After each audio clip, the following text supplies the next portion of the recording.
On va se disposer. La présence de Dieu est là. On va rentrer dans une nouvelle dimension. On était dans le parvis. Là, on rentre dans le lieu très saint. Là où il habite, là où il réside, là où il t'attend, là où il m'attend. Le lieu très saint, ce n'est pas uniquement cette pièce de chez toi où tu te caches pour prier. Non, c'est un endroit qui est situé dans ton cœur. Un endroit où le Seigneur t'attend, où il te donne rendez-vous. Tu es venu ce matin dans sa maison, mais en réalité, c'est lui qui te donne rendez-vous. Parce que la Bible déclare, nul ne vient à lui s'il ne l'a attiré le premier. Il t'a donné rendez-vous. Mon frère et ma soeur, j'aimerais que tu fasses fi de ton voisin et que tu rentres maintenant dans le lieu très saint. Parce que c'est là qu'il va te parler. C'est là qu'il va disposer ton cœur. Oui. J'entre dans le sein des saints. J'entre par le sang de l'agneau. Tu es venu sûrement chargé, fatigué. Tu es venu avec beaucoup de questions. Tu es même venu timidement. Tu es même venu de justesse. Tu as hésité avant de venir. Mais sache que si tu es là, c'est parce qu'il a quelque chose de bon pour toi. Dispose-toi. Dispose ton cœur à recevoir. Dispose ton cœur à recevoir. Et tu peux recevoir lorsque tu es dans le lieu très saint. Dans le parvis, il y a beaucoup de bruit. Dans le parvis, il y a beaucoup de bruit. Dans le parvis, il y a la foule. Il y a les voisins, il y a les enfants. Tu as la capacité spirituelle de te positionner dans le lieu très saint. Et c'est là que je t'invite. C'est là que nous allons aller ensemble. Honorer Jésus. Seigneur, je t'adore. Seigneur, je t'adore. Oui, je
alors que je reconnais que tu es grand, tu es puissant, tu es mon Dieu, tu es mon roi, tu es mon tout, Seigneur.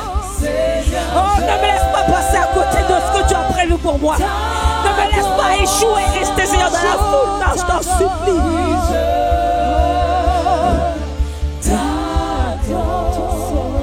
Car ton nom est très saint. Oui, Seigneur, ce nom est très saint. Ton nom est digne de contemplation, d'admiration, d'adoration. Seigneur, je ne peux compter tes bienfaits de ma vie. Lorsque je vois d'où tu m'as tiré, et là où tu m'emmènes, et ce que tu as fait avec ma simple vie, je ne peux que t'adorer, je ne peux que te contempler.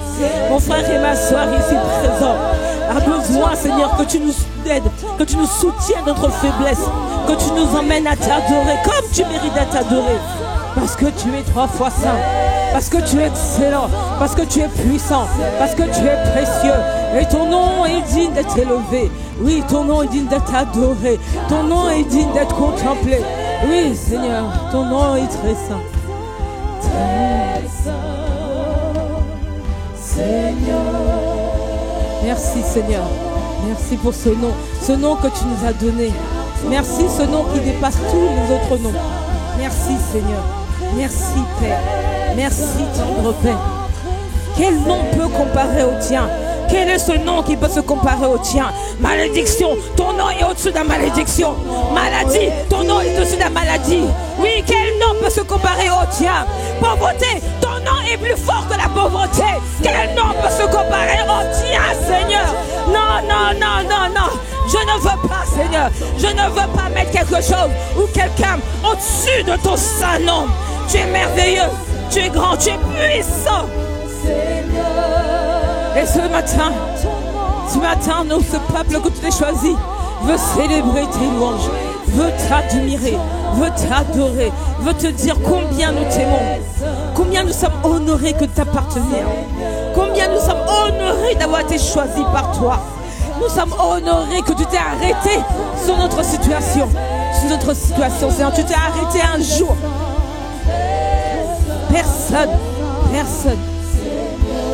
Personne s'est soucié. Personne s'est soucié de moi, ni de mon frère, ni de ma soeur. Nous avons vécu le rejet, la maltraitance. Nous avons vécu divers abus. Mais toi, tu as toujours été là. Et à un moment donné, tu t'es arrêté sur notre situation. Tu as regardé à l'investissement qui était en nous. Parce que la Bible dit que tu nous as tant aimés, que tu as envoyé ton fils. Ton fils est mort pour une multitude. Ton fils est mort pour la foule que nous étions. Ton fils est mort pour moi, pour mon frère, pour ma soeur. Et tu as regardé à ce prix payé à la croix. Et tu t'es dit, non, je ne peux pas les laisser comme ça. J'interviens de la situation. J'interviens de la situation. Voilà pourquoi nous voulons ce matin t'élever, te célébrer, te dire que tu es puissant, tu es merveilleux, tu es un papa responsable. Nous voulons pousser vers toi des clameurs, des cris de joie. Nous voulons t'apprécier de tout notre cœur. Reçois l'admiration, reçois la contemplation, reçois nos cris de joie en faveur du roi de gloire. Tu es merveilleux, tu es précieux, tu es admirable. Tu es lent à la colère, mais rempli de bonté. Tu es notre sauveur. Oh grand frère Jésus, tu es merveilleux.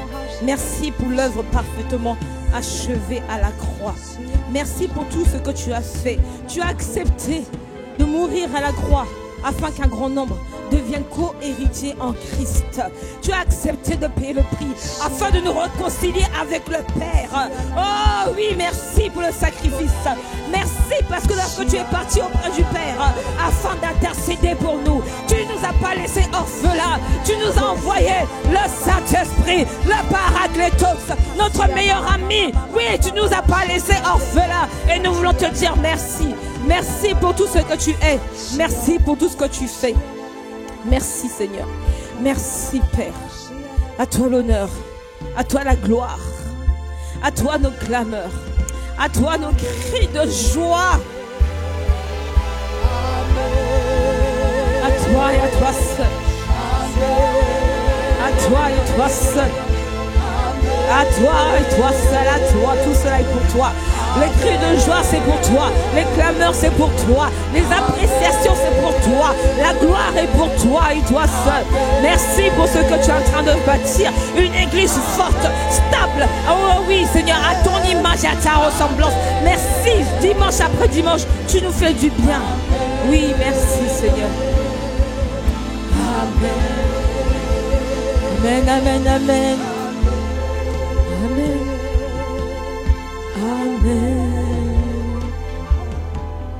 Amen.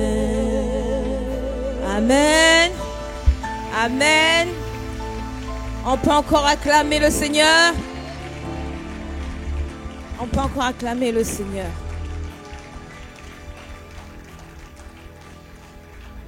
Tu peux prendre place en t'asseyant. Et sans omettre de saluer la majesté qui est à côté de toi.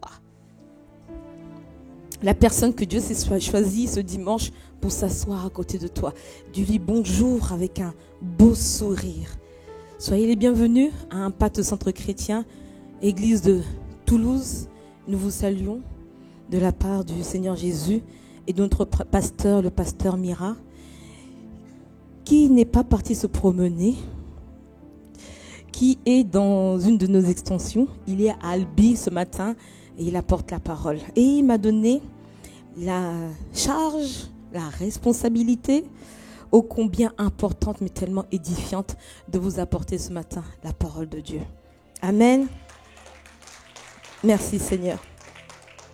Avant de commencer, j'aimerais vous annoncer, la semaine spéciale de Pâques. Qui sait que nous avons commencé la semaine et que c'est la semaine pascale? Qui sait? Amen, je vois des mains levées. Gloire à Dieu. Gloire à Dieu.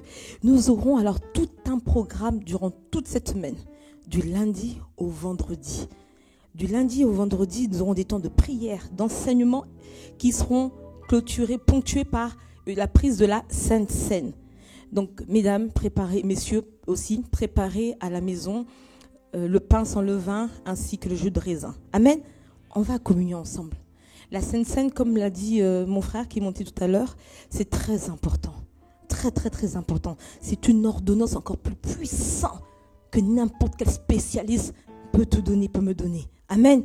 Si tu as foi, ce que tu transportes, je ne sais pas quelle maladie, peu importe son nom, va disparaître par la grâce de Dieu. Parce que ma Bible dit que quand il est monté sur la croix, il a pris nos meurtrissures sur lui. Il a pris nos malédictions. Il a pris notre pauvreté. Et il a dit tout est accompli. Afin que toi et moi, nous ayons la vie éternelle, la santé, nous ayons les finances, nous ayons la grâce et la gloire de Dieu. Amen. Qui y croit? Toute cette semaine, par la grâce de Dieu, Dieu va encore nous faire du bien. Donc du lundi au vendredi, les débuts de la semaine, lundi, mardi, lundi, mardi, ça sera sur Zoom. On aura un temps d'enseignement ainsi que de prière et bien sûr la Sainte Seine.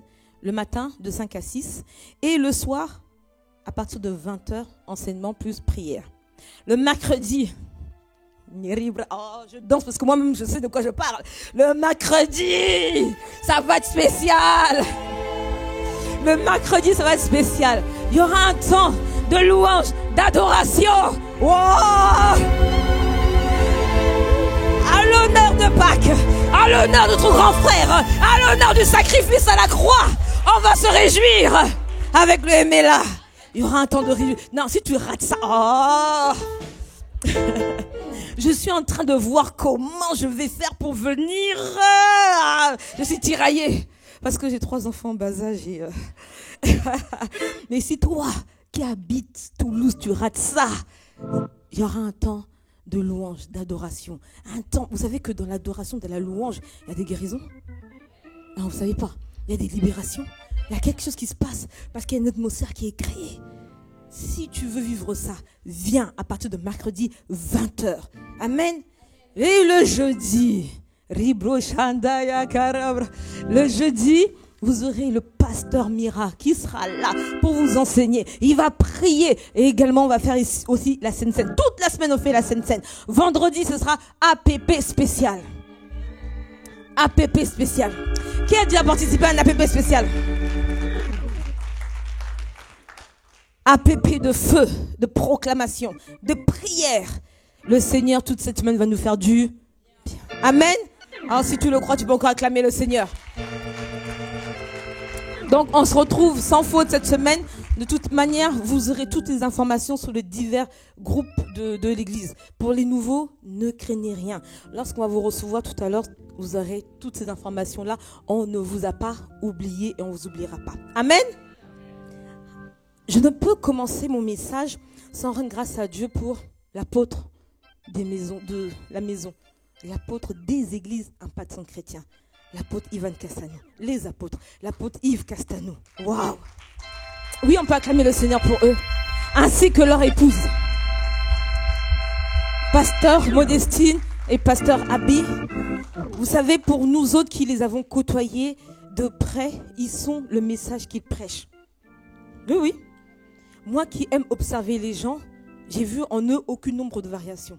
Ce qu'ils disent sur la chair, c'est ce qu'ils font, même à la maison. Et je déclare et décrète sur ma vie et sur la tienne qu'il en sera ainsi pour nous aussi, au nom de Jésus. Ce sont des véritables bergers que le Seigneur nous a envoyés, des bons bergers. Amen. Et je veux aussi rendre grâce à Dieu, je ne l'ai pas fait au premier culte, mais là je vais le faire pour mon papa à moi, qui est le pasteur Jacques. Qui connaît le pasteur Jacques? Amen. Il est venu enseigner ici, il reviendra parce que j'ai vu trop peu de mains levées.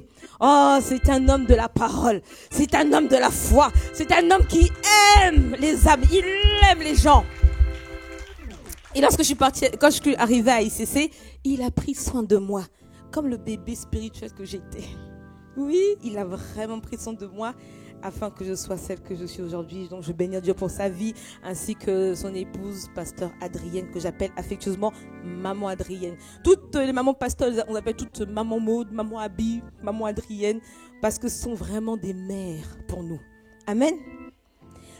Alors aujourd'hui, dans le temps qui m'a imparti, je vais couler sur le thème sur lequel nous sommes actuellement. L'apôtre de la maison est en train de nous enseigner sur... Qui se souvient?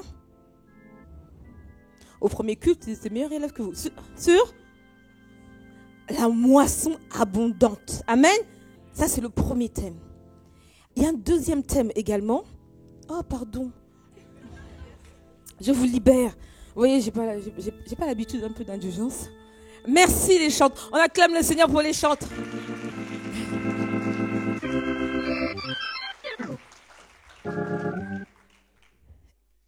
Merci. Un deuxième thème qu'il est en train d'aborder actuellement, c'est vivre le surnaturel divin. Que quelqu'un me dise le surnaturel divin. Tel il est, tel je suis. Et lorsque j'entends ces deux thématiques, elles ont l'air diamétralement opposées. Oh que non, elles sont complémentaires. Amen. Amen. Le psalmiste aime dire, je demande à l'Éternel une chose, que je désire ardemment, que je voudrais habiter toute ma vie dans la maison de l'Éternel pour contempler la magnificence de l'Éternel et admirer son temple. Alors, le roi David était un adorateur, c'était l'homme selon le cœur de Dieu. Et lui dit, Seigneur, je t'aime tellement que je veux te faire un temple qui sera juste waouh, glorieux. Et dans ce temple, on va emmener l'arche. On va déposer l'arche afin que je puisse te célébrer. Vous savez qu'il aimait danser, hein? Il aimait danser, se rouler par terre. Il ne faisait pas cas qu'il était roi. Il aimait adorer Dieu. C'est sa particularité. Et donc lui, il disait, j'aimerais te faire ce temple-là afin d'y déposer ton arche et de te louer, de te célébrer, t'admirer tous les jours. Ça, c'était David en son temps. Alors que nous, aujourd'hui, le temple de Dieu, c'est qui? J'ai pas entendu. Le temple de Dieu, c'est qui? Amen. Donc, comment tu peux dire, j'aimerais habiter, alors que toi, tu habites déjà en moi? Oh, tu habites déjà en moi. Je veux te saisir toute ma vie. Je veux te garder toute ma vie. Je veux une romance avec toi toute ma vie. Et je veux te manifester. Je veux que tu sois visible à travers moi. Je veux que tu sois visible à travers moi. Et le temple, il est là, il est beau. C'est vrai, non? Amen. Oui ou non? Mais quand on vient, sa présence est diffuse grâce à toi, grâce à moi. Oui, il y a quelque chose qui se passe. La Bible dit lorsque 2 ou 3 sont assemblés, et là on est plus de 3, il y a quelque chose qui est en train de se manifester. La présence de Dieu est là, elle est diffuse. Et c'est ça que Dieu veut. Amen. Maintenant, il ne vit plus uniquement dans des maisons de pierre. Il vit en toi et en moi. Waouh! Waouh! Prenons conscience de ça. Amen. Amen. La semaine dernière, notre frère, l'assistant pasteur Rosebin, nous a entretenus sur, vous vous rappelez? On va voir si vous écoutez le message, si vous vous souvenez, ou les réécoutez. Non?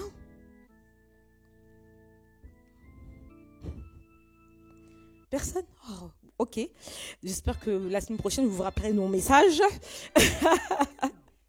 Il nous a interpellés sur l'importance d'être un acteur dans la moisson. Amen. Rappelez-vous, l'apôtre parle de la moisson abondante. Ok. La semaine dernière, l'assistant pasteur Rosebin parle de l'importance d'être acteur dans cette moisson. Et le pasteur Mira est en train de nous entretenir sur également la moisson abondante. Lui, il a donné 4 choses que nous devons savoir sur la moisson.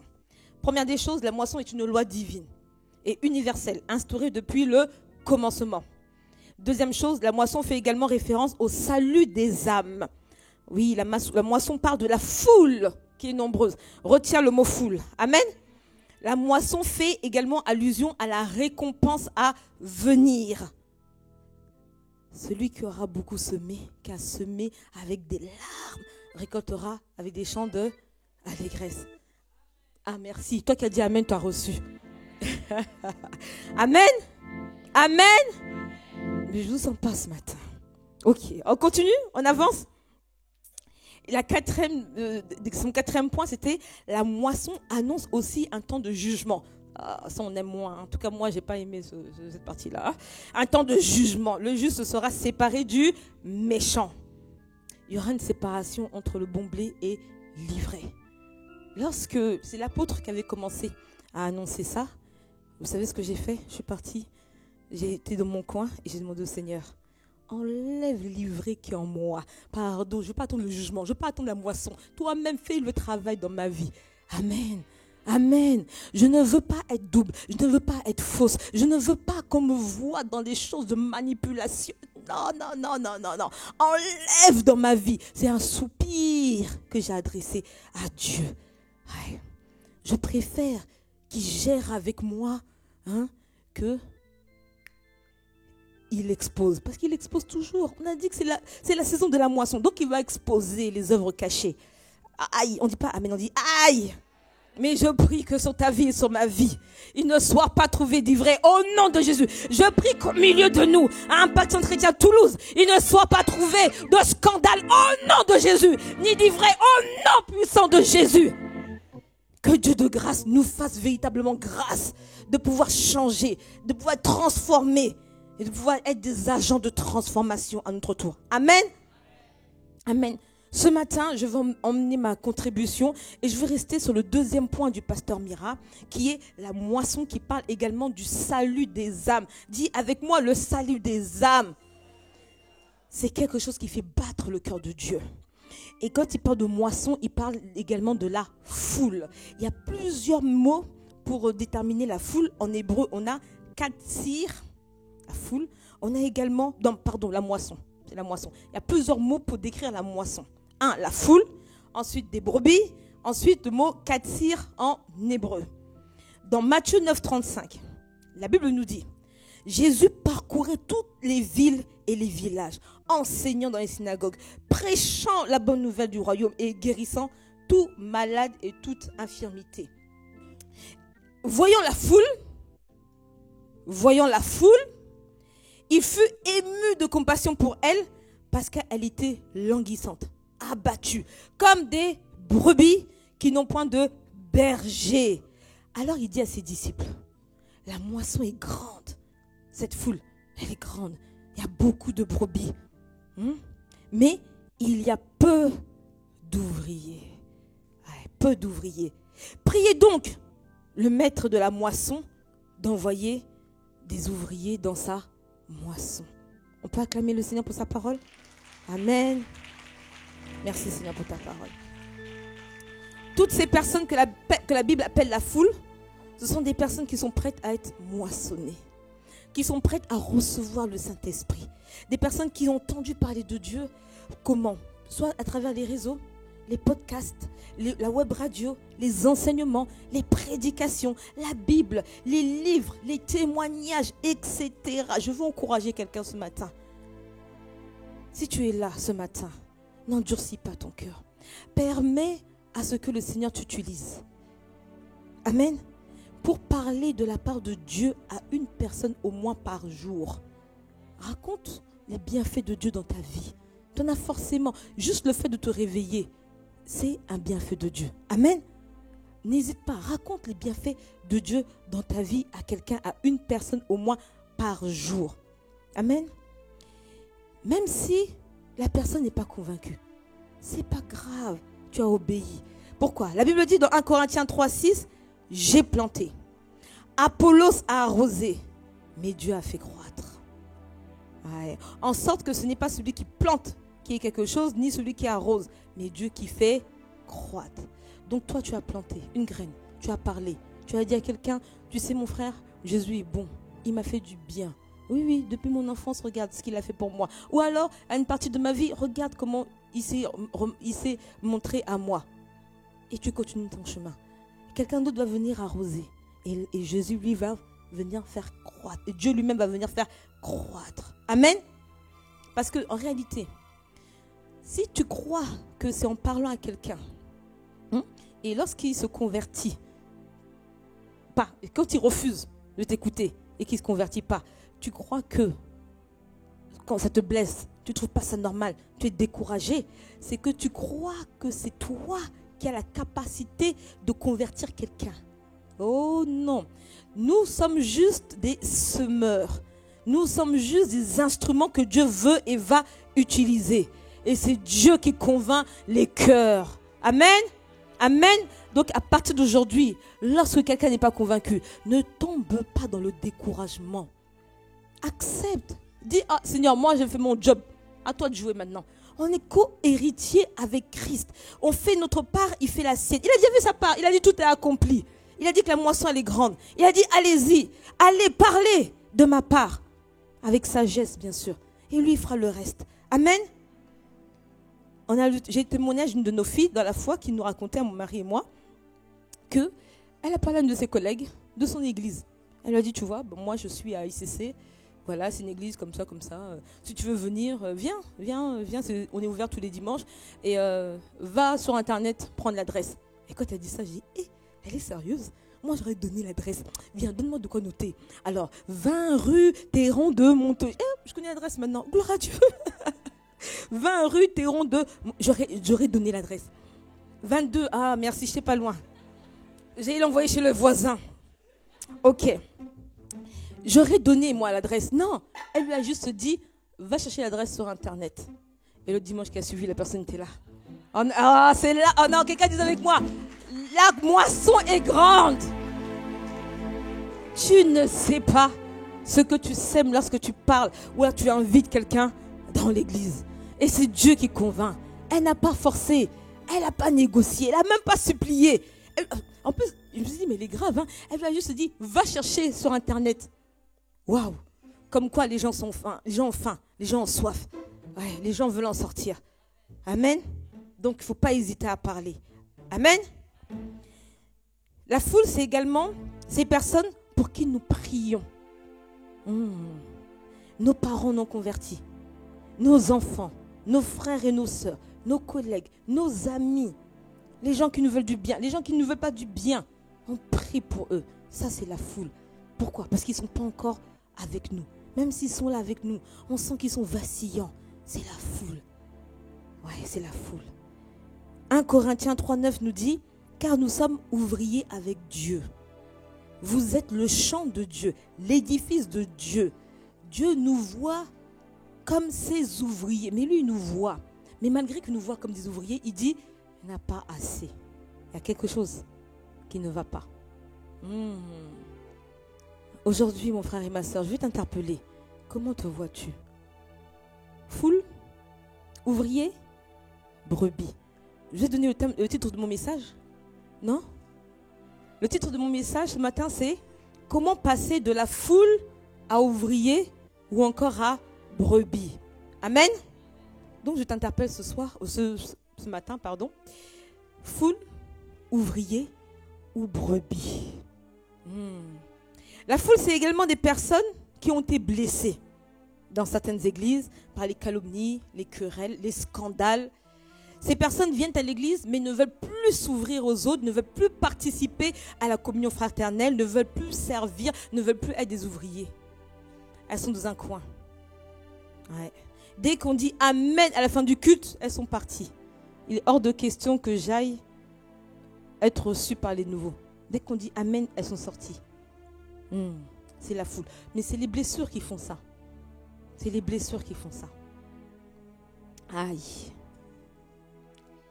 Alors que Le psalmiste dit dans Psaume 133, « Voici, ô qu'il est agréable et doux pour des frères de demeurer ensemble. » C'est comme la rosée du matin, je saute, c'est comme la rosée du matin, non, c'est comme la rosée, de Hermon qui descend sur la montagne de Sion, car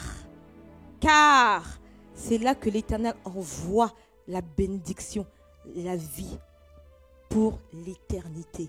Lorsqu'on est ensemble comme ça, il y a des bénédictions qui sont relâchées. La bénédiction aujourd'hui, ce n'est plus la manne qui tombait du ciel. Si tu t'attends à être béni par quelque chose, oh Seigneur, bénis-moi, et ça va tomber du ciel. Oh, dis-toi mon frère et ma soeur que tu te trompes. Si la bénédiction vient de ton voisin, de ta voisine, de devant, d'à côté, de derrière, la bénédiction, elle se trouve ici. Elle se trouve en moi, en toi. Et c'est quand nous communions ensemble, il y a quelque chose qui se passe, il y a un débordement. Le Seigneur dit non, il faut que je la bénisse. Je vais envoyer quelqu'un. Le travail que tu cherches, il est entre les mains de ton voisin, mais tu lui dis pas bonjour. Dès que c'est fini, tu pars. Le mari part avec où tu soupires tous les jours. Seigneur, je veux me marier. Il est peut-être pas là physiquement, mais il y a quelqu'un qui connaît quelqu'un, oh, et ta bénédiction est là au bout. Amen. Mon frère, ma soeur, ne fuis plus la communion fraternelle. Ne fuis plus la communion fraternelle. Il y a aussi une catégorie de personnes dans la foule qui souffrent et qui cherchent une solution. Qui souffrent de maladies dites incurables. Qui souffrent de dépression chronique. Qui sont au bord du divorce. Qui vivent des choses compliquées avec les enfants. L'enfant est peut-être en prison. Ou alors dans l'alcool. Ou dans différentes drogues. Où il est dur à la maison. Et la personne, elle souffre. Elle se dit, mais vers qui vais-je me tourner? Elle a essayé les éducateurs. Elle a essayé les services sociaux. Elle a essayé les thérapeutes. Elle a essayé toutes choses. Les médecins, différents spécialistes. On lui dit, on ne peut rien faire pour toi. Il y a des personnes dans la foule qui sont dans ce cas-là. Et ces personnes-là, elles ont entendu parler de Jésus qui guérit. Jésus qui sauve, Jésus qui restaure, Jésus qui bénit, Jésus qui te sort de la pauvreté, Jésus qui est mort à la croix pour toi, Jésus qui a relâché toutes ses bénédictions pour ta vie et pour la mienne. Marc 5, 25 nous parle de ce genre de femme. C'est la femme à la perte de sang. Elle vivait ça, elle transportait cette douleur depuis 12 ans. 12 ans.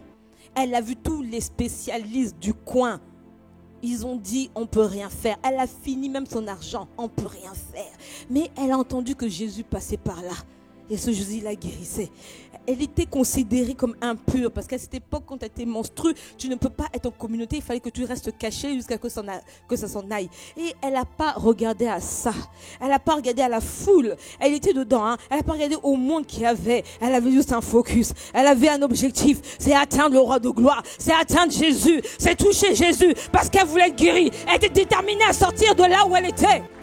Elle était déterminée à être guérie. Et quand elle a touché le pan de son vêtement, la Bible dit, qui m'a touché?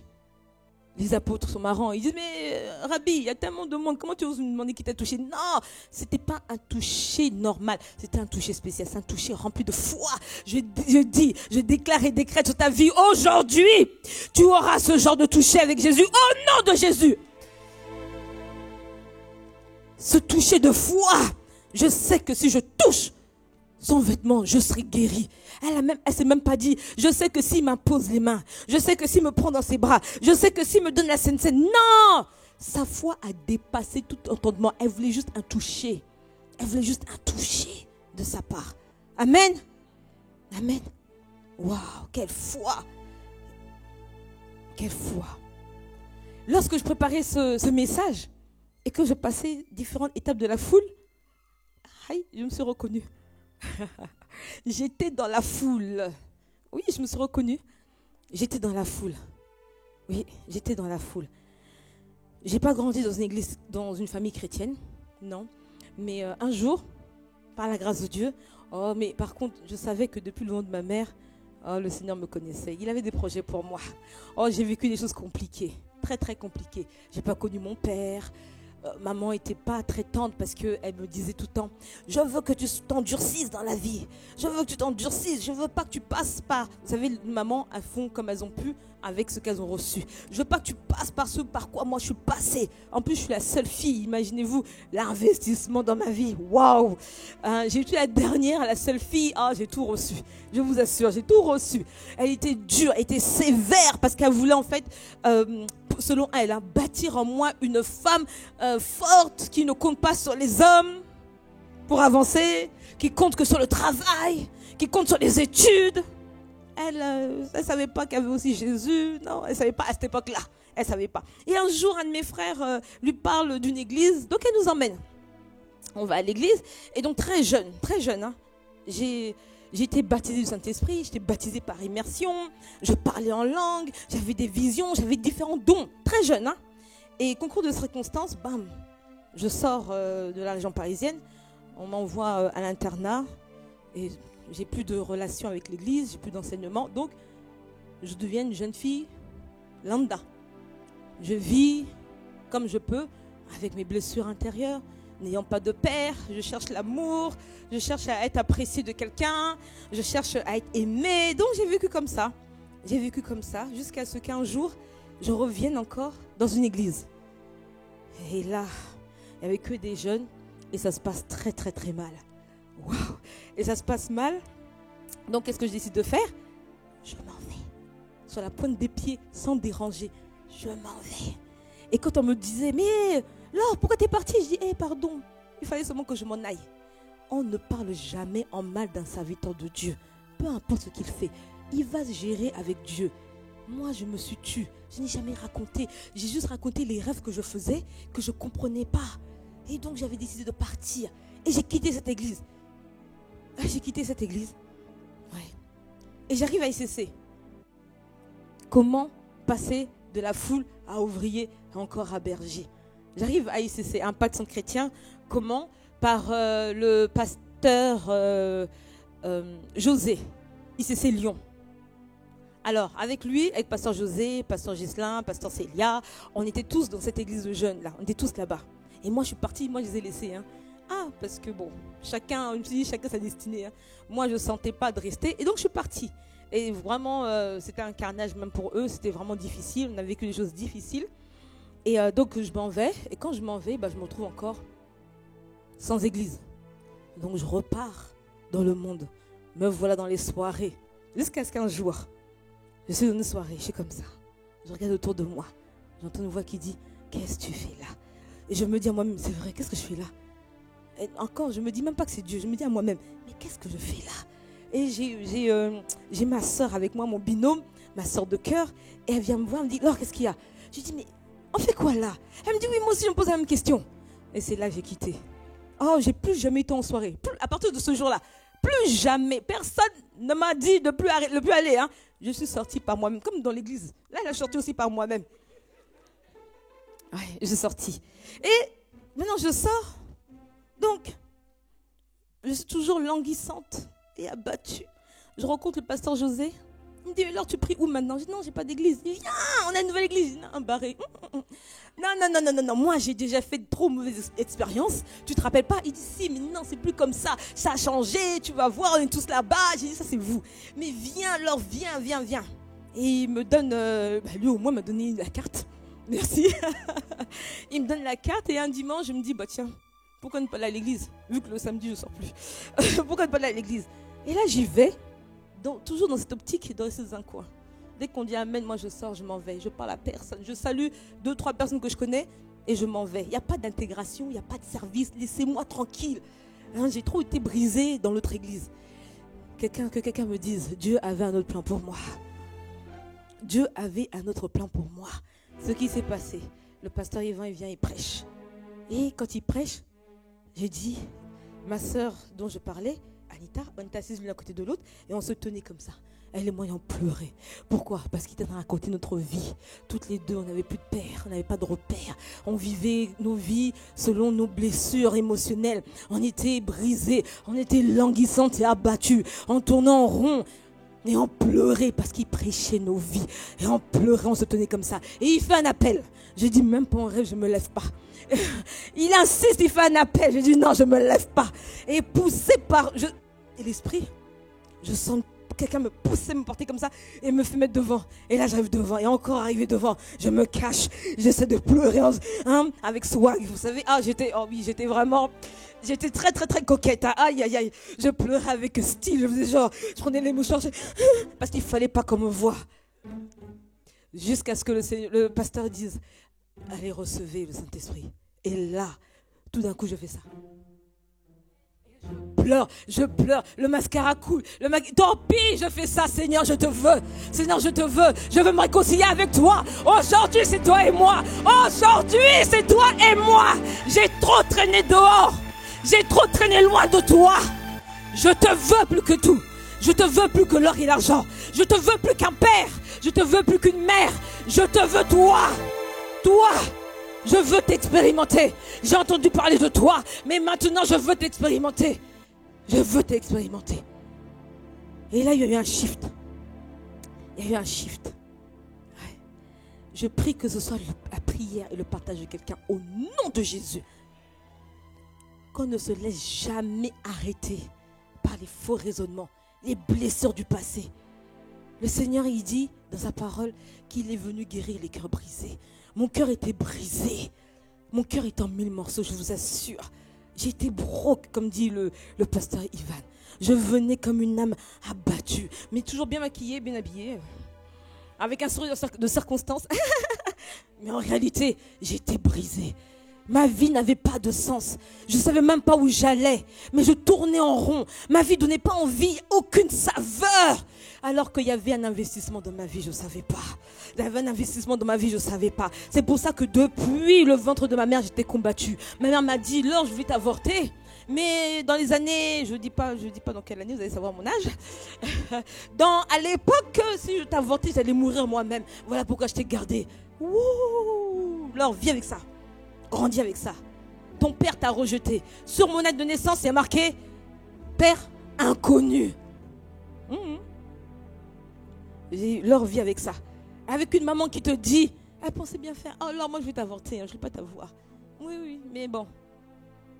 Et ce que j'ai compris, c'est pas elle qui me voulait, c'est vrai. Oh, mon père, lui, carrément, il ne savait même pas qu'enfant était arrivé quelque part. Mais il y en avait un qui avait décidé qu'il fallait que j'arrive. Il y en a un qui a décidé qu'il fallait que tu arrives. Peu importe ton histoire, il y en a un qui a décidé qu'il fallait que tu arrives pour une saison comme cela. Pour une situation bien définie, il fallait que tu arrives. Il fallait que j'arrive. Et je suis arrivée par ces canaux, mon père et ma mère, que je bénis. Je rends grâce à Dieu pour leur vie.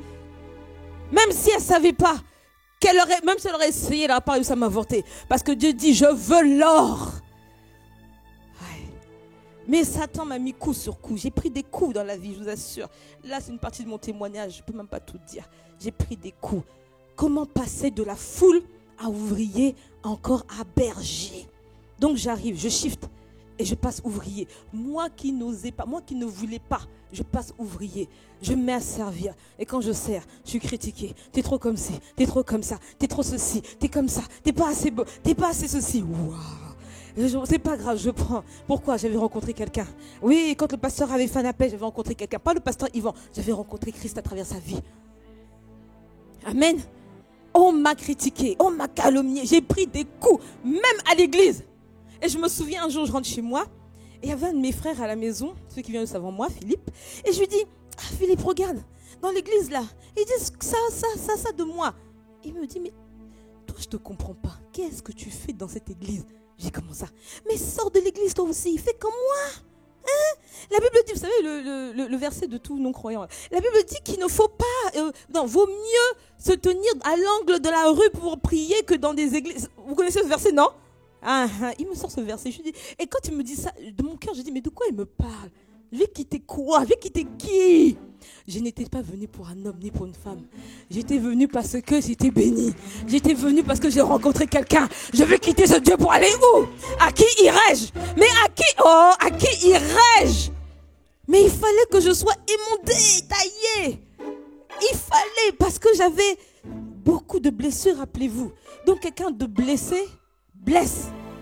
Oui. Oui, oui, oui, oui, oui. Je ne dis pas seulement les autres. Moi aussi, j'étais dedans. Quelqu'un de blessé blesse. Donc, j'ouvre une parenthèse. Parlez à tous les tutorés.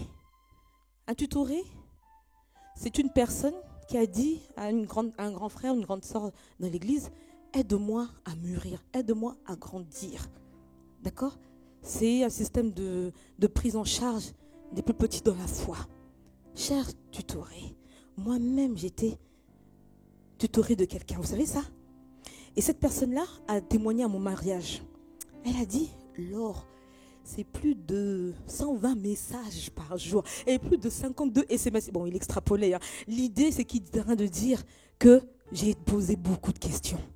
Je ne m'arrêtais pas seulement, je ne me disais pas, oui, non, il faut que la personne puisse tout ingurgiter et venir mettre dans ma vie. Non, je partais chercher. Et quand je ne comprenais pas, je l'appelais. Dis-moi, la Bible dit ça, de quoi ça parle? J'ai cherché. Aujourd'hui, nous sommes dans la génération 2.0. Internet, tout est rapide. Fast food, Uber Eats, qu'est-ce que tu veux? Tu tapes, en plus, on a ChatGPT. Vous connaissez?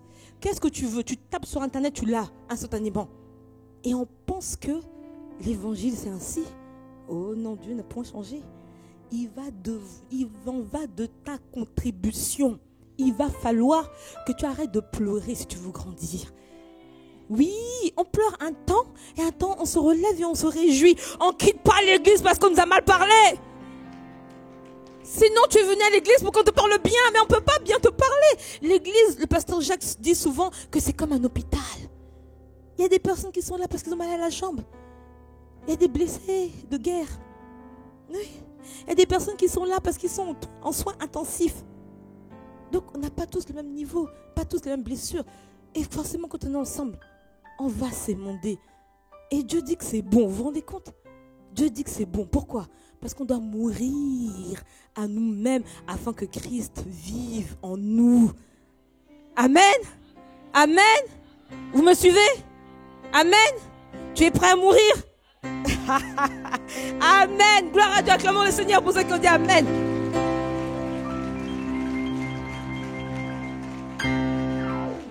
Comment passer de foule à ouvrier et encore à berger? Sachez que la foule est une étape pas du tout confortable parce qu'elle est languissante, elle est abattue. Quand Dieu fait quelque chose, il ne laisse jamais dans un état premier. Lorsque Dieu crée quelque chose, la chose grandit, croît, augmente. Oui ou non? Non, vous ne me croyez pas. Hein? Ok.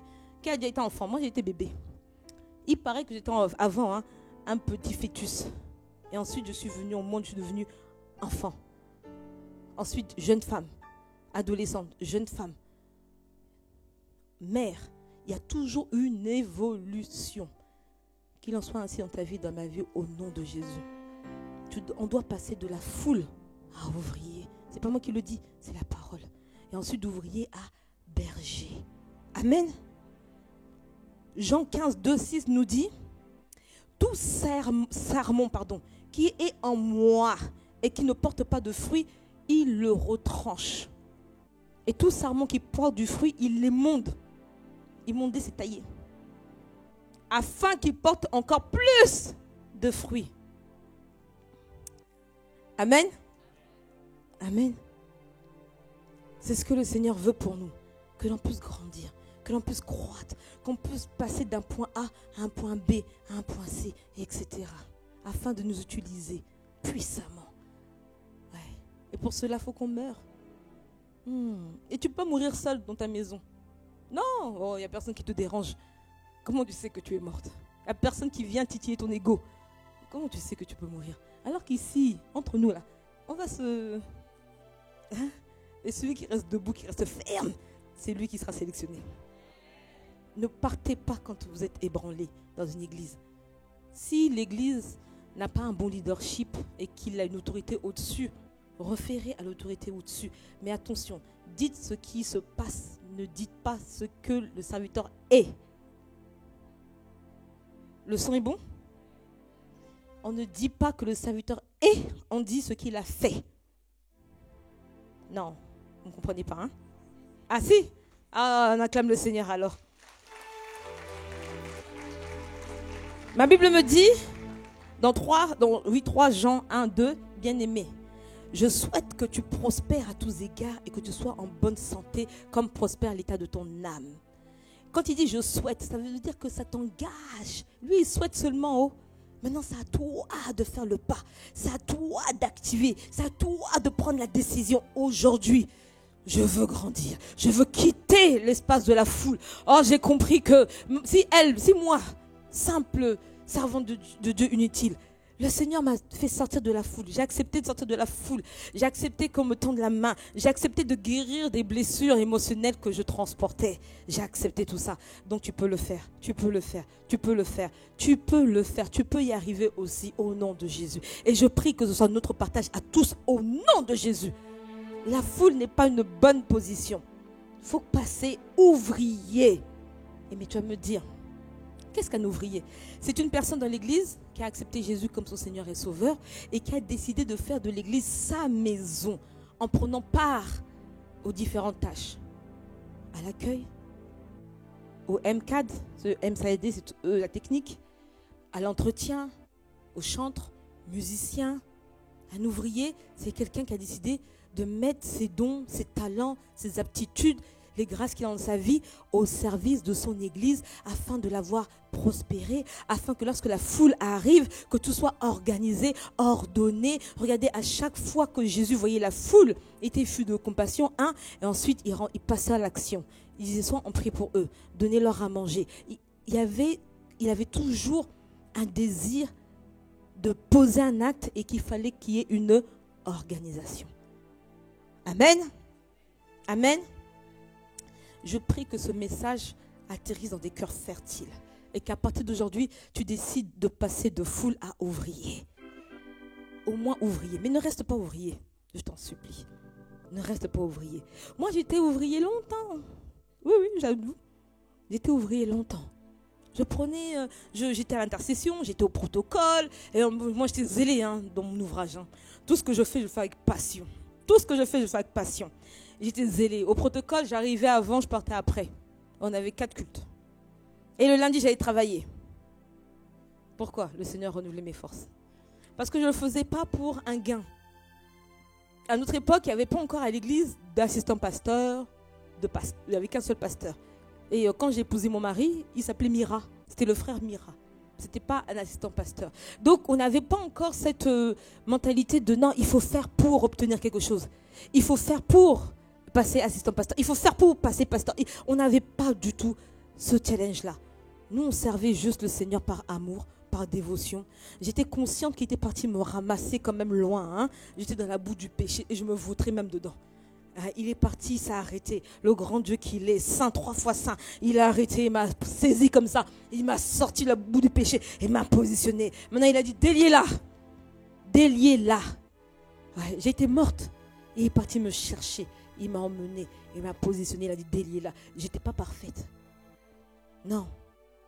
C'est pour ça que je vais encourager quelqu'un aujourd'hui. Peu importe ce qui te combat, peu importe ce que tu traverses, le Seigneur a besoin de toi. Tout ne se fera pas en un jour. C'est un processus par lequel je suis passée. Si tu te dis non, moi je ne peux pas m'investir, je ne peux même pas venir. Il y a même des personnes que j'ai entendu qui ont du mal à venir à l'église tous les dimanches parce qu'ils se sentent coupables d'être encore dans le péché. Dieu ne te culpabilisera jamais. Dieu ne regarde pas à tes péchés. Il est trop saint. Dieu regarde à ta vie. Il regarde au dépôt qu'il y a en toi. Il regarde à ce qu'il a investi dans ta vie. Il regarde à ce que tu vas devenir. Il regarde à ce que tu vas faire pour lui. Il regarde à cela. Je prie à partir d'aujourd'hui que tout esprit de culpabilité quitte une vie au nom de Jésus. Lorsque tu ressens la culpabilité, dis-lui dégage. Mon Dieu est un papa responsable. C'est un bon père. Il ne culpabilise pas. Il est amour. Il est lent à la colère. Il est patient. Il veut que tu changes, c'est vrai. Mais viens tel que tu es. Je suis venu tel que j'étais. J'avais des défis. Mais Dieu a pris le temps de me tailler. Il a pris le temps de me tailler. Toujours par amour. Vous savez, j'ai une particularité. Je sais que Dieu m'aime. Et lorsque Dieu me reprend, c'est toujours avec amour. Et quand il me reprend et que je pleure pas de culpabilité. Lorsqu'on te reprend et que tu pleures de culpabilité, c'est Satan qui te parle.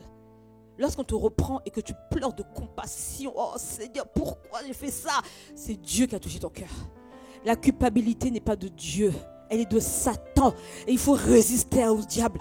Il faut refuser tout sentiment, toute pensée de culpabilité. Dieu ne te culpabilise pas. À partir d'aujourd'hui, lève-toi, viens. On va en découdre ensemble avec ce qui te retient. Comme on a fait pour moi. Quelqu'un m'a tendu la main.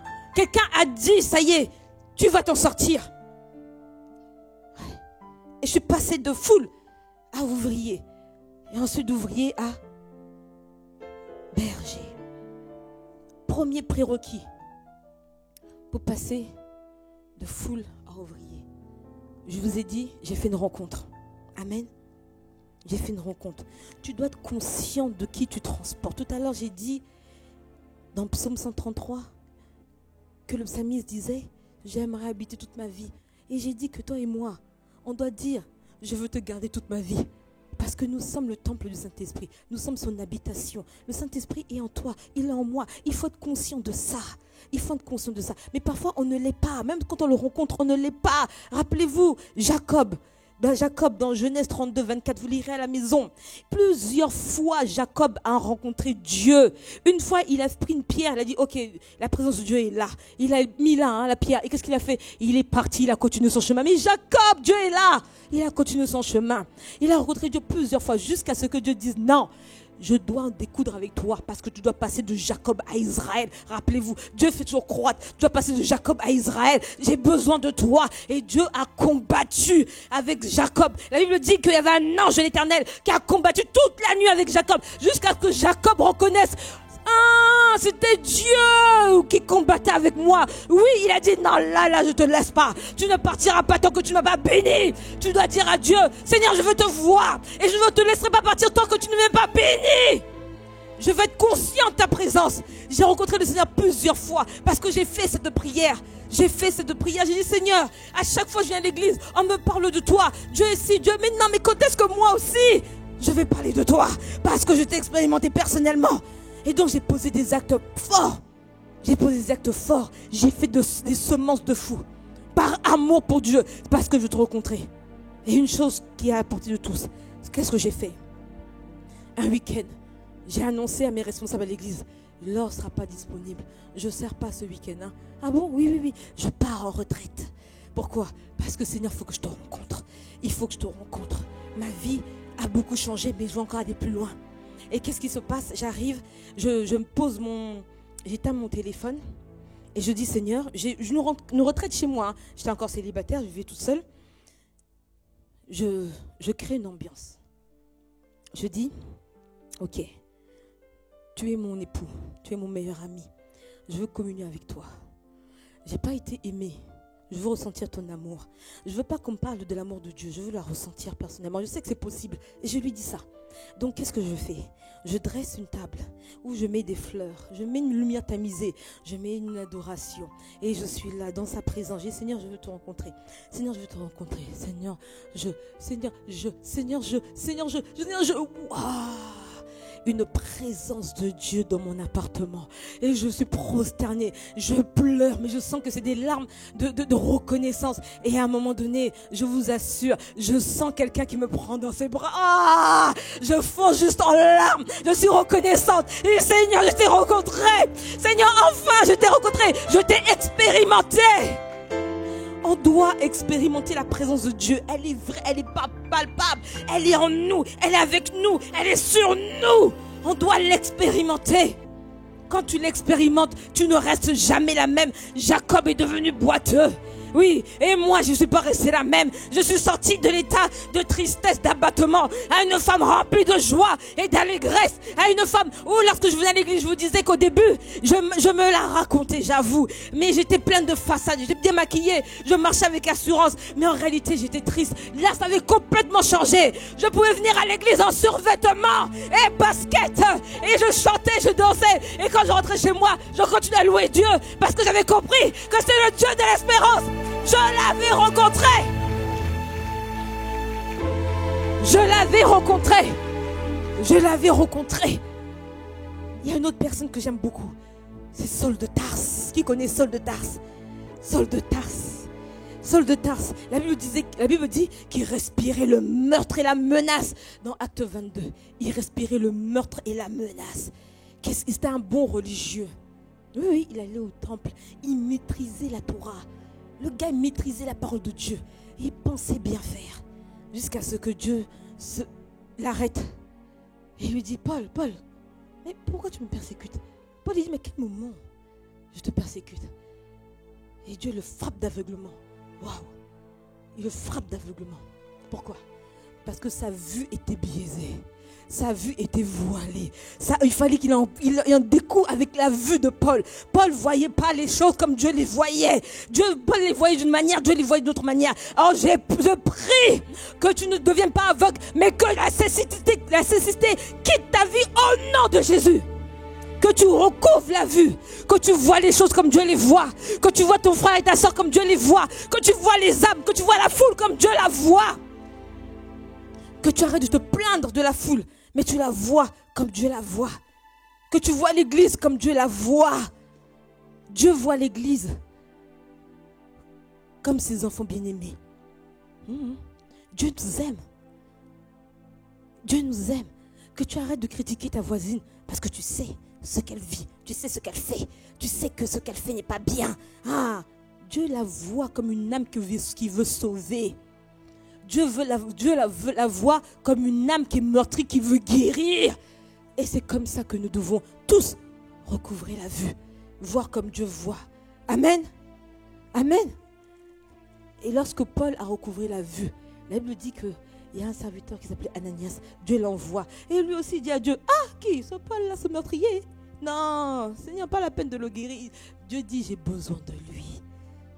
J'ai besoin de lui. Et lorsqu'il va, il lui impose les mains, il recouvre la vue. Et il shift, sa vie change. Il passe de Saul de Tarse à Paul. À Paul. Cet homme dont le mouchoir pouvait quitter une région, aller dans une autre région et toucher un corps malade. La personne guérissait. Oh, c'est de Paul qu'il s'agit. Cet homme où lorsque quelqu'un vient le voir et qui parle, Paul était un serviteur de Dieu. Les démons reconnaissaient qui il était. Jésus en connaît, Paul en connaît. Mais toi, tu es qui? Je prie, je déclare que sur nos vies, les démons vont dire, Jésus je connais, Paul je connais, Laure je connais, Nadège je connais, Samuel je connais. Oh, je te connais. Mais c'est possible. Qui vit en nous? Tel il est. Paul est un homme de la même dimension que nous. Et vous savez, Paul avait une écharde dans la peau. Vous savez pourquoi? Parce qu'il manifestait tellement de puissance qu'il fallait que Dieu lui rappelle que tu es juste un simple homme. Et tu es mon instrument. Oui, il dit à Dieu, enlève cette écharde. Dieu lui dit, non, je ne l'enlèverai pas. Parce que tu dois te rappeler que tu es un simple homme. Et ce que tu fais, c'est par mon esprit. Amen. Amen. Waouh. Que quelqu'un dise, waouh. Waouh. Nous devons passer de la foule à ouvrier. De l'ouvrier à berger. Qu'est-ce qu'un berger? Qu'est-ce qu'un berger?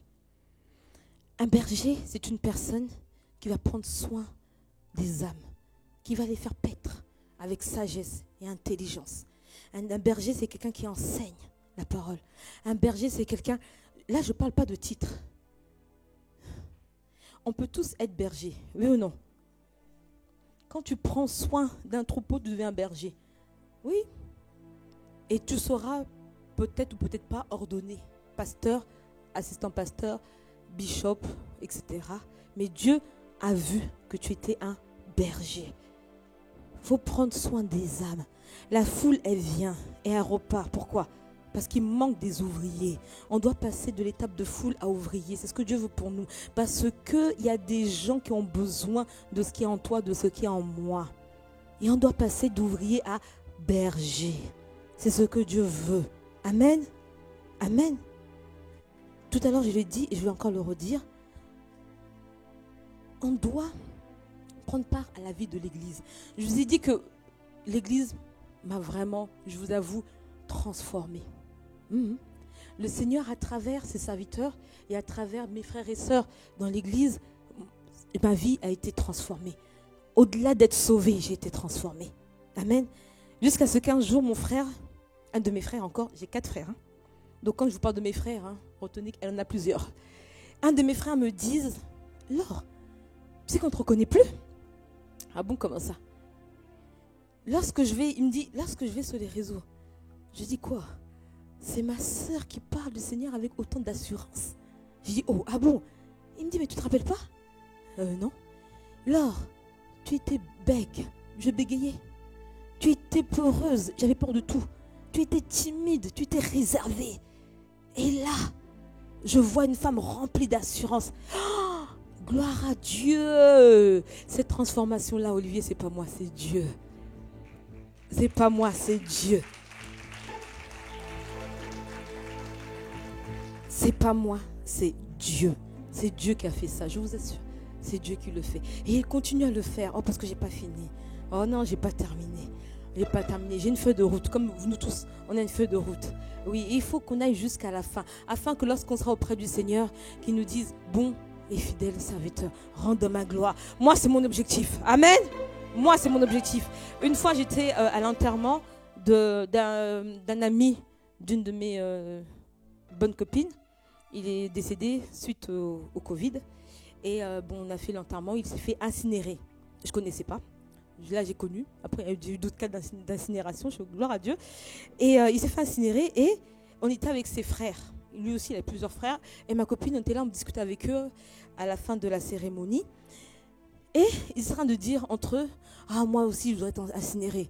L'autre, il dit, non, moi, enterré. Ça, là, je trouve ça bizarre. Un autre qui dit, non, moi, incinéré. Et chacun est en train de donner sa volonté. Non, vous notez, parce que comme ils sont frères, tu notes, moi, tu m'incinères. L'autre dit, non, mais notez, moi, en tout cas, m'enterrer, pas d'incinération, tout ça.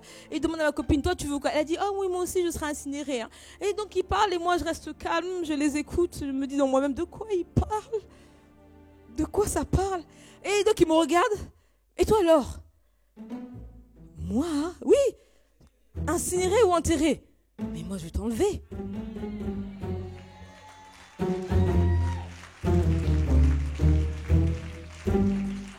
Jésus revient bientôt. Et il vient prendre ses élus. Il vient choisir son église. Sans ride ni tache. Rien de semblable. Donc, il vient nous enlever. Il ne vient pas pour qu'on soit incinéré. Oh, en tout cas, je prie que tu saches qui tu es. Je prie que tu aies les bonnes réponses. Ils m'auraient dit bizarrement, oh, s'en fiche, je m'en désintéresse de comment vous me regardez. Moi, je sais qu'il y a des choses que je ne proclamerai pas de ma vie. Oh non, je ne serai pas enterrée. Non, je ne serai pas incinérée. Peu importe d'ailleurs, parce que moi, je décide, je déclare et décrète, Seigneur, je veux être enlevée. Je vais faire partie de la sélection.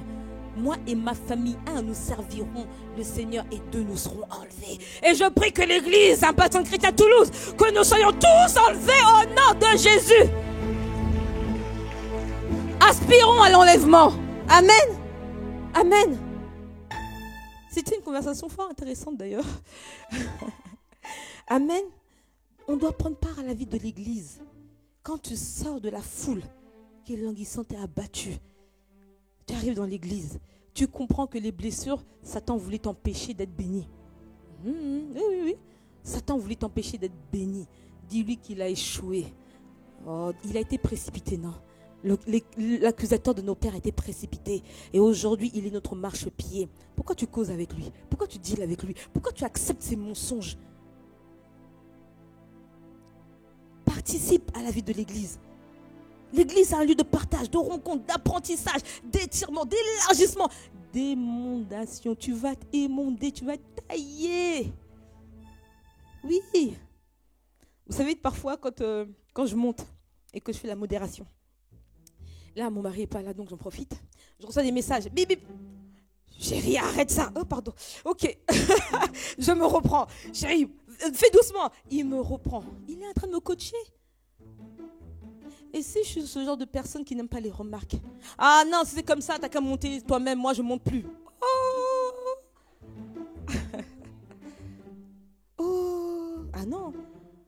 me reprends. Je sais que c'est par amour. Et je sais que Dieu est en train de l'utiliser pour me tailler. Et c'est bon. Quand ça fait mal là, c'est que tu n'es pas mort, mais que ça veut dire que Dieu travaille. Quand ça fait mal, arrête de pointer l'autre du doigt. Parce que dis-toi qu'il y a un doigt qui est vers toi. Oui, c'est à cause de... Non, toi-même, qu'est-ce que tu as fait? Amen. Amen. Il faut participer à la vie de l'Église. Il faut servir Dieu. Oui. Tu es la solution pour quelqu'un. Le Seigneur t'attend. Il attend avec un ardent désir la révélation des fils de Dieu.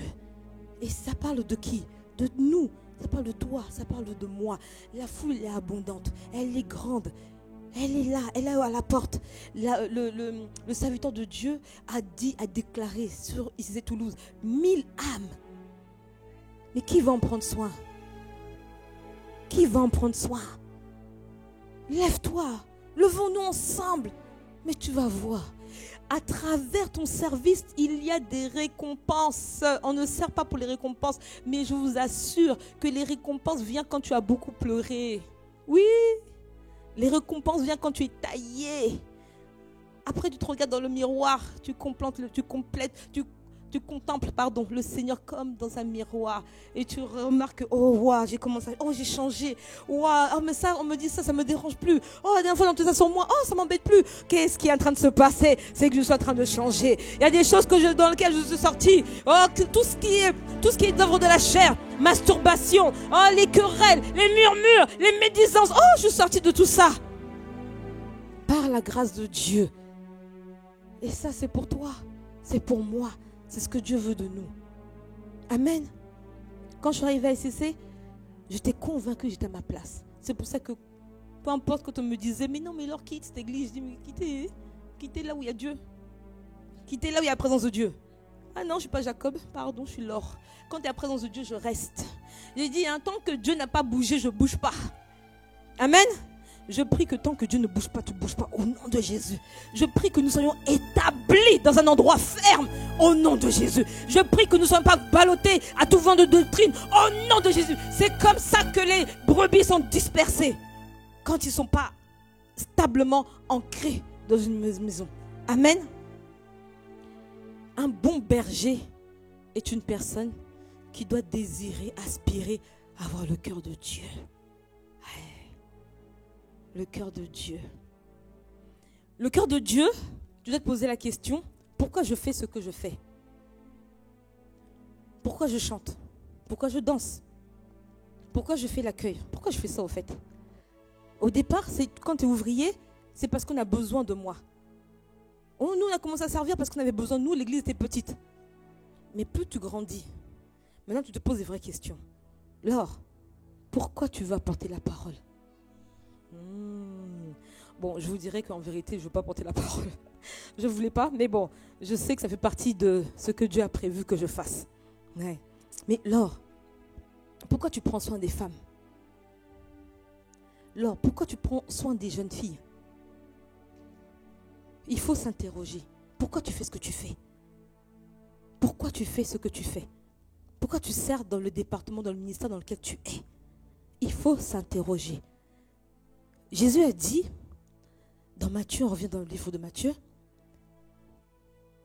14, quand il sortit de la barque, il vit la grande foule, il fut ému d'eux pour elle, et il les guérit.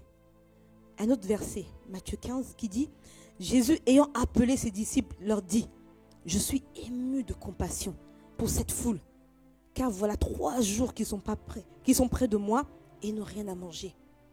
Je ne veux pas les renvoyer à jeun, de peur que les forces leur manquent. Et qu'est-ce qu'il dit? On va les nourrir.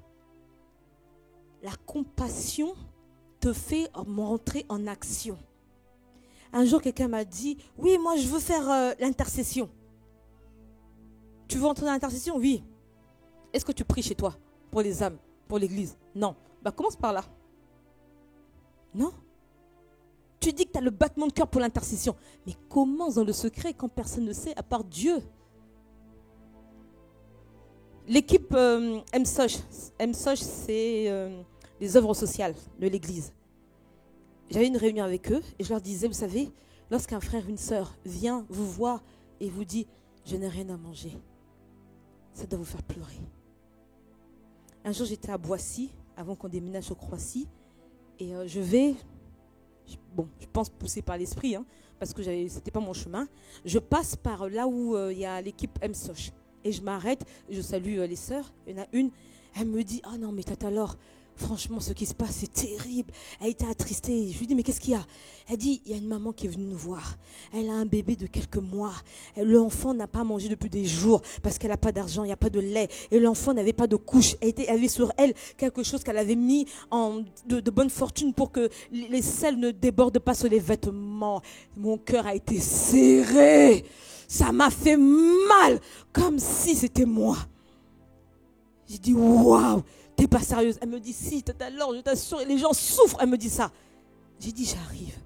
Je suis partie retirer de l'argent, je suis venue et j'ai semé dans les œuvres sociales. J'ai semé parce que ça a touché mon cœur. Mais au-delà de toucher, je vous assure, j'étais à 2 doigts de pleurer. Donc, je suis passée à l'action. J'ai semé. J'arrive en République centrafricaine, à Bangui. Ça faisait des années, j'ai quitté Bangui, j'avais 4 ans. Donc, je reviens à Bangui. Bon, j'étais chrétienne, j'étais mariée, donc je suis dans la trentaine. Et il y a une jeune fille qui vient m'aider un peu pour me faire mes courses parce qu'il fallait que je fasse des démarches, etc. Et je lui dis, mais attends, regarde l'heure qu'il est, on est dans l'après-midi, pourquoi tu n'es pas à l'école? Elle dit, hé, tata, l'école là, si tu ne couches pas avec le prof, tu n'avances pas, tu ne passes pas en classe supérieure. Donc ils m'ont fait redoubler parce que j'ai refusé de coucher avec lui. J'ai dit, pardon. Et il y en a une autre qui me dit, ah, mais tata, c'est notre réalité. Ah, une autre qui dit, mais tata, c'est normal ici. Pardon? Je ne savais pas. Mon cœur s'est serré. Mon cœur s'est serré. J'avais envie de pleurer. J'avais envie de pleurer. Une autre jeune fille qui vient me voir. Elle me dit, tata, moi je sors avec un ministre. Je dis, mais pourquoi? Elle dit, mais parce qu'il faut que j'amène de l'argent au village. Il faut que je nourrisse ma famille. Mon cœur s'est mis à saigner. Et j'ai dit, non Seigneur, il faut faire quelque chose. Le fardeau te pousse à l'action. J'ai commencé à prier. Je suis partie voir le pasteur Yvan. Je lui dis, bon, pasteur, il faut que je rentre en Afrique. Il dit, Laure, arrête tes bêtises, commence en France. Oh, tu comprends pas?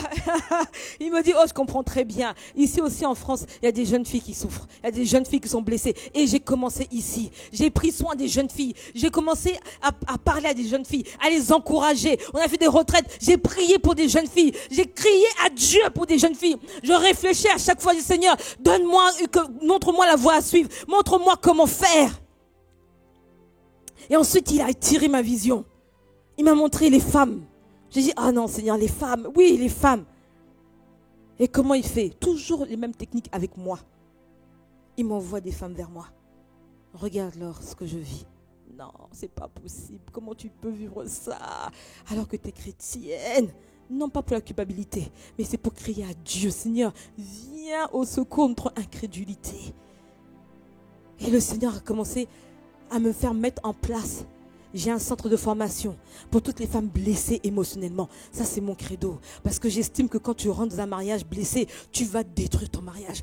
Tu vas détruire son mariage. Et le cri de mon cœur, c'est que chaque jeune femme rentre dans un mariage heureux et épanoui. Avant de rentrer dans le mariage, qu'elle soit elle-même heureuse et épanouie. J'ai mis en place un centre de formation. Oui, on peut acclamer le Seigneur. Ça ne vient pas de moi, ça vient de lui.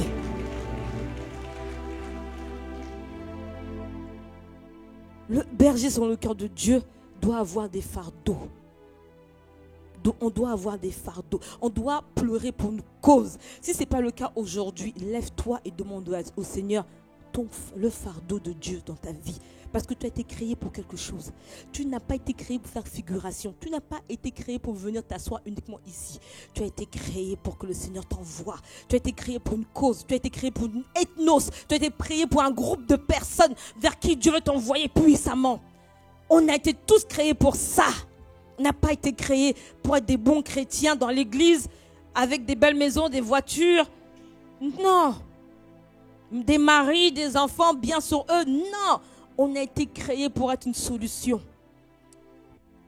Qui ne dit pas que tu as été créé pour être une solution pour la jeunesse? La jeunesse est en ébranle. Vous voyez quand on rentre sur les réseaux, tout ce qu'on voit, comment la jeunesse est chaque jour percutée par tout ce qui se passe. Ça doit nous faire crier. J'ai organisé le bal des perles à Croatie. Ouais. Il y a une perle qui vient me voir, qui me dit, Tata, moi je suis, elle dit je suis, hein. Moi je suis, c'est quoi le terme? C'est pas bisexuel. C'est quoi? Tranche, non, il y a un autre nom maintenant. Non. Quand tu n'es ni garçon ni fille. Comment? Non-binaire. Ah, non-binaire. Elle me dit, moi je suis non-binaire. Je les regarde avec assurance en mode, oh, ah bon, hein? Dans ma tête, non-binaire c'est quoi? Je suis partie chercher non-binaire. Et quand j'ai vu, je vais Seigneur, notre jeunesse. La jeunesse souffre. La jeunesse attend quelqu'un. La jeunesse soupire. Il faut qu'on se lève pour notre jeunesse. Les jeunes filles sont livrées à elles-mêmes. Elle est à l'église, elle se dit non-binaire. Ça veut dire qu'elle est ni garçon ni fille. Ouais. Ça m'a encore saisi le cœur. J'ai pas pleuré devant elle parce qu'après elle va dire, hey, la tata, là, quand on lui dit des choses, elle pleure. Donc, avec qui je me confiais. Mais quand je suis rentrée, j'en ai parlé à mon mari. J'étais tellement touchée. J'ai dit, chérie, il faut qu'on fasse quelque chose pour la jeunesse. Il faut qu'on fasse quelque chose pour la jeunesse. Lorsque Jésus fut ému de compassion, il agissait. Si tu veux être un berger sur le cœur de Dieu, ne cherche pas le titre, cherche le fardeau de Dieu. C'est le fardeau qui va t'emmener à l'action, à libérer une multitude et à devenir un berger. Dieu te veut, Dieu t'attend, Dieu m'attend, Dieu nous attend. Le monde soupire. Le monde soupire. Il y a des orphelinats dont on a besoin de personnes qui ont un cœur pour les orphelins. Il y a des foyers qui ont besoin de personnes qui ont un cœur pour que les couples soient unis. Il y a des femmes qui ont besoin que d'autres personnes se lèvent pour pouvoir leur dire comment faire. Il y en a qui n'ont pas eu de mère. Il y en a qui n'ont pas eu de repère. Il y a des jeunes filles, elles passent d'homme à homme. Mais ne les juge pas. Ne les juge pas. Ne les jugeons pas. Prions pour elles. Ça va devenir un fardeau. Pas d'une personne, pas du pasteur seulement. De nous tous. Et c'est là que le Seigneur t'établira comme berger dans sa maison. Parce que tu vas prendre soin. Si vous vous rappelez, quand je suis arrivée à SCC Toulouse, j'étais assistant pasteur. J'étais pas pasteur. Vous m'avez jamais vu monter. Parce que quand mon mari me disait, chérie, monte, je dis non. C'est pas l'heure, c'est pas mon temps. Mais je travaillais en amont. Je prenais soin des femmes. Je prenais soin des hommes. Des gens. Je prenais soin de ceux que Dieu m'avait confiés. Je le faisais, personne ne savait. Oh, et ce qui est formidable, c'est que même quand on me critiquait, Seigneur, toi, qu'est-ce que tu dis? Continue ma fille. Oh, je fais fi de vos commentaires. Je prends soin dans le secret. Je prends soin. Mon mari me dit, chérie, dimanche tu montes. Non, chérie, je ne monte pas. Je ne monte pas pour l'instant. C'était pas le moment. Je ne cherche pas le micro. Je cherche le fardeau. Je cherche le fardeau. Et je prie que ce soit notre cas à nous tous, un baptême chrétien, Église de Toulouse, au nom de Jésus. Que des hommes et des femmes assoiffés puissent se dire, Seigneur, je veux ton fardeau. Que nous puissions passer de la foule à ouvrier, d'ouvrier à serviteur de Dieu, à berger. Non pas pour le titre, mais pour le fardeau. Amen. Amen. Amen. Qui veut passer de la foule à berger? Maintenant, je pose la question. Je ne sais pas si je posais à vous. Où vous vous situez? Foule. Qui est dans la foule? À qui va lever la main encore? Ah, merci pour ton honnêteté. On acclame le Seigneur pour les gens honnêtes. Qui est ouvrier? Yes. Et qui est berger? Amen. Merci. Merci. Merci. Maintenant, qui veut passer de la foule à ouvrier? Amen, Seigneur. Merci pour ta parole qui touche les vies et qui transforme les vies au nom de Jésus. Qui veut passer d'ouvrier à berger? Oh, non, il doit avoir plus de mains. Il doit avoir plus de mains. Oh Seigneur, convainc les cœurs. Convainc les cœurs. Je dis qui veut être ouvrier? Qui veut être berger, pardon? Qui veut être berger? Oh, suscite des bergers dans cette église. Suscite des bergers. Oh, au nom de Jésus, suscite des bergers. On n'est pas assez nombreux. Il n'y a pas assez d'ouvriers. Il n'y a pas assez de bergers. Dieu nous réclame. Dieu veut qu'on sorte du statu quo. On sorte du côté languissant et abattu. afin de devenir des bergers selon son cœur. Amen. Amen. Amen. Amen. On va se lever et on va prier. On va prier Dieu. Il est là. Il voit à ton cœur. Il sait par tout ce dont tu es passé, par ce que tu as traversé. Il sait qu'il y a des choses qui te semblent lourdes. Il y a des fardeaux que tu portes encore jusqu'à aujourd'hui. Alors qu'il dit, viens à moi et donne-moi ton fardeau. Et moi, je te donne mon joug qui est léger. Son joug à lui, c'est quoi? C'est les âmes. Son joug à lui, c'est les âmes. C'est les âmes. Il veut qu'on arrête de regarder à nous et qu'on lève les yeux pour regarder à la foule. Il veut qu'on arrête de se focaliser sur nos problèmes. Quand tu réfléchis sur tes problèmes, est-ce que tu as la solution? La solution est dans le Seigneur. Parce qu'il dit dans sa parole que quand tu prends soin des affaires, il prend soin des tiens. Il prend soin de tes affaires. On va élever la voix tous ensemble et demander au Seigneur de faire de nous des véritables ouvriers et surtout des bergers selon son cœur. Merci Père. Merci parce que nous savons que tu es là. Merci parce que tu viens libérer les cœurs. Les cœurs sont meurtris. Les cœurs crient à toi chaque jour. Il y a des personnes qui se disent, mais comment je vais y arriver? J'arrive même pas à tenir 1 heure de prière. J'arrive même pas à lire la Bible. Moi, ça ne me concerne pas. Non, Satan est un menteur. Ça te concerne. Ça te concerne. Dieu ne regarde pas au nombre d'heures que tu fais dans la prière. Dieu regarde à l'investissement qu'il a mis dans ta vie. Qui t'a créé pour un but. Il t'a créé pour une saison. Il t'a créé pour une raison.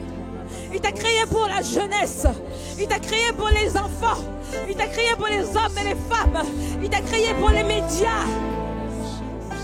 Il t'a créé pour les personnes âgées. Il t'a créé pour un but. Ne te regarde pas comme la dernière de tous. Comme le dernier, le moins que rien. Ne te dis pas, j'ai trop de péchés à mon actif. Dieu ne te condamne pas. Il a envoyé son fils à la croix. Et son fils a dit que tout est accompli. Maintenant, lève-toi. Lève-toi et serre le Seigneur. Il t'attend. Serre le Dieu Tout-Puissant. Il t'attend. Il t'attend. Il est là. Il a besoin de toi.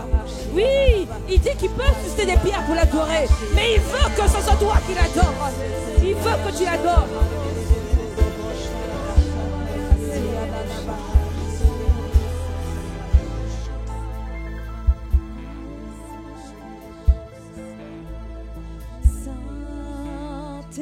La présence de Dieu est là.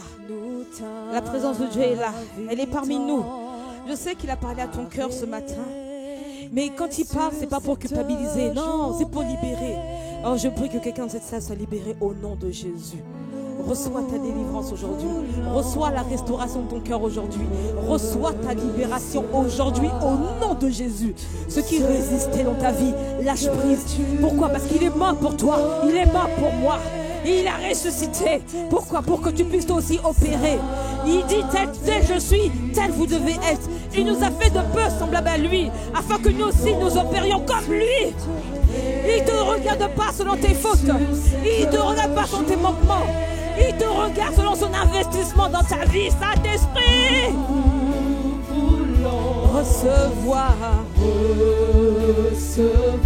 tout ce que... Merci Père. Merci pour ta fidélité. Merci pour ton amour. Merci Seigneur pour tout ce que tu as fait.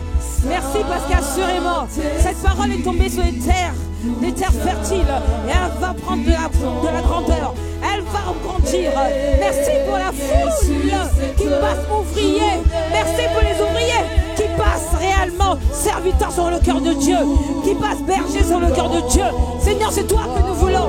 C'est toi que nous voulons. Seigneur, c'est toi que nous voulons. Seigneur, c'est toi que nous voulons. Nous te voulons. Nous te voulons. Oui, viens